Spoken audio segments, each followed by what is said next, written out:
평안하셨습니까? 지성과 영성을 추구하는 신학박사 나유섭입니다. 오늘은 마태복음 1장 거의 마지막 부분에 아들을 낳기까지 동침하지 아니했다라고 하는 표현에 대해서 한번 살펴볼까요?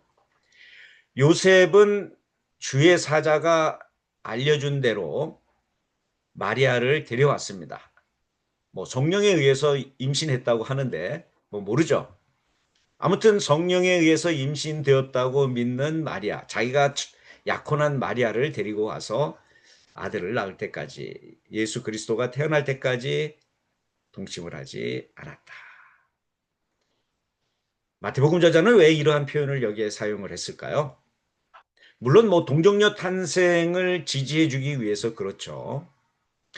그런데 데일시 앨리슨 주니어라고 하는 학자가 있는데, 그 학자는 이 구절을 어떻게 해석을 했냐면 마태복음 19장 12절에 있는 말씀을 바탕으로 해서 해석을 했습니다.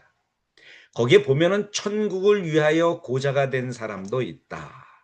예수의 제자가 되는 사람들 가운데 천국을 위하여, 하늘나라를 위하여 고자가 된 사람들도 있다. 라고 하는 말씀을 먼저 본으로 보여준 사람이 요셉이다. 그렇게 해석을 합니다.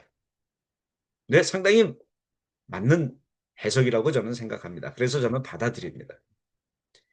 하나님의 나라를 위하여 스스로 고자가 됐다라고 하는 것은 뭐예요? 결혼을 하든 하지 않든 간에 성적인 관계를 가지지 않는 사람을 이야기하죠. 왜요? 하나님의 나라, 하늘나라, 거룩한 하늘나라에 들어가기 위해서 자기의 몸도 거룩하게 지키는 그러한 사람이 되어야 한다. 누가? 예수의 제자들은. 예수 그리스도의 제자들은 그런 사람이 되어야 한다라고 하는 것이죠. 제가 동정녀 마리아에 대해서 이야기할 때 바울의 서신 가운데 고린도전서 7장 26절에서 40절의 말씀을 가지고 설명을 한 바가 있습니다. 거기에서는 결혼한 부부가 성결을 유지하기 위해서 성생활을 하지 않는, 그런데 남자가 못 찾는 거죠. 남편이 못 참는 겁니다. 그래서 아내한테, 정조를 지키고 있는, 성결을 유지하고 있는 아내에게 우리 성관계 갖자, 부부관계 갖자, 이러한 때에 바울 사도에게 질문이 왔습니다. 그래서 바울 사도는 정욕으로 인하여 부부관계, 성관계를 갖고자 하거든 가져라. 괜찮다. 그러나 나처럼 독신으로 지내는 것이 더 좋다라고 이렇게 권면을 합니다. 거기에 보면은 독신이죠. 그것도 스스로 고자가 된 사람인 것입니다. 물론 육체적으로 고자가 된 것이 아니고요. 종교적인 이유로 고자와 같은 생활을 하는 것이죠.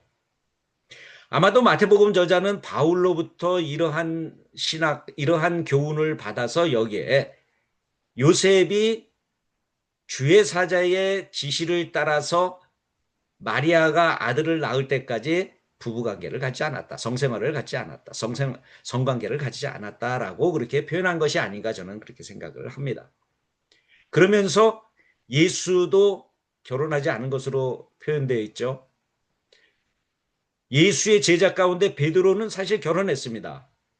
우리가 고린도전서 9장에 보면 자매된 여인을 데리고 다니는 게바, 베드로가 결혼한 것을 얘기하고 있죠. 그러나 공관복음서 자체 안에는 장모의 집에 갔던 것으로 기록이 되어 있습니다. 그 외에는 다른 제자들의 결혼 문제가 서술되어 있지 않습니다. 아무튼 천주교에서는 중세, 아마도 11세기경에 모든 사제들은 예수를 따라서 독신이 되어야 된다라고 하는 강령을 전하면서 지금까지 결혼하지 않고 있습니다. 상당히 힘든 일이죠. 그럼에도 불구하고 그 전승을 지켜나가면서 나름대로의 종교 생활을 하고 있습니다. 오늘 우리가 해야 될 것은 무엇이냐?